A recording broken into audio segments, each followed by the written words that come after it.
to a shoulder width or wide hand placement during the push-up.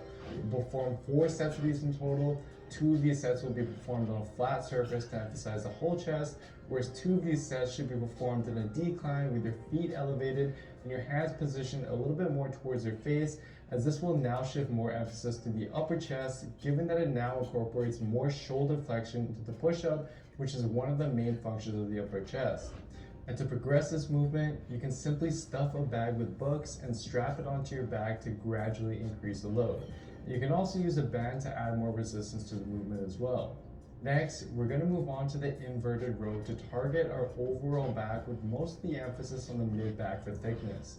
Now ideally, for the most resistance, you should either use a broom or mop and place that between 2 chairs, or you can perform these under a sturdy table like so. And to make this movement easier, you can start out with bent knees to use your legs for support. Another option though is the following setup instead, which we'll continue to use later on in this workout. Simply take 2 bed sheets or towels, tie a basic knot at the end of each of them, and then throw it over your door and close your door. This will enable you to now perform your row like so. For whichever variations you do choose though, you can progress them by either getting your body more horizontal to the ground by elevating your feet, for example, and or add more load with the use of a backpack stuffed with books. Next, we'll be moving on to something called pike push-ups to mainly target the shoulders and triceps. For these, you can start them out on the ground by assuming a push-up position and then moving your hands closer to your feet while keeping your legs straight, such that your body now makes an upside down V shape. Then bend your elbows and lower your upper body until the top of your nose nearly touches the floor. Your head should move forward past your hands as you reach the bottom position, and then return to between your hands at the top position. And just like with the overhead press, your elbows should not flare out sideways. Keep them tucked and forearms vertical over your wrists as you descend. Then, DraftKings, come on in and make it rain in the land of the millionaires. Then, to progress this, you can first simply elevate your feet up to the edge of a platform. And then to progress this even further, you can move your hands closer to the feet, which will make the movement considerably harder. And then again, just repeat the process of elevating your feet onto a higher platform once you're ready. I'd recommend marking down with tape how far your hands are from the platform so you're able to accurately gauge your progress over time. Next, it's time to target the back, primarily in the lats, with a vertical pulling angle rather than horizontal like we did earlier. This one is bound to get you weird looks around the house, but is worth it for the return and back gains it's going to provide. Simply lay on a smooth surface and use something for grip on your hands, like shoes for example. Then you simply perform a lat pull down motion by pulling your elbows down to slide your body up. You should feel your lats working as you do so. And to progress it, you can simply add weight with a backpack and or provide additional resistance by pressing your feet into the ground as you perform your reps.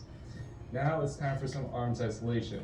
Go back to your bedsheet setup and lean back with your arms straight like so. Then, keeping your body straight and elbows locked in position, curl your hands towards your face by using your biceps. Then, to target the long head of the triceps, which is yet to be emphasized in this workout, you can simply switch over and perform tricep extensions like so. Again, keeping the elbow locked in place and your body in a straight line. Alternatively, these can also be done on an elevated platform like so. Now for these arm exercises, you can progress them a few ways by orienting your body to be more horizontal to the ground, transitioning to just one arm at a time, and or just adding weight by using the backpack. Next, it's time to move on to the lower body, and for most of us, bodyweight squats just aren't going to cut it, which is why today we'll use the bedsheet setup once again to perform assisted pistol squats to target the quads and glutes. Lean back with your arms straight and then lift one leg off the ground. Then you simply squat down like so. Finish your reps on one leg before proceeding to the other leg. And at first, you can use your arms to pull yourself up for assistance if you need to, but over time, you can progress it by either relying less and less on the assistance of your arms during the movement, or transition to doing the same movement, but stopping the range of motion short by sitting on an elevated platform and gradually reducing the height of this to continue making it harder. Next, we'll move on to one you're probably familiar with, the Bulgarian split squat with your rear leg elevated up on a platform, which will again further target the quads and glutes.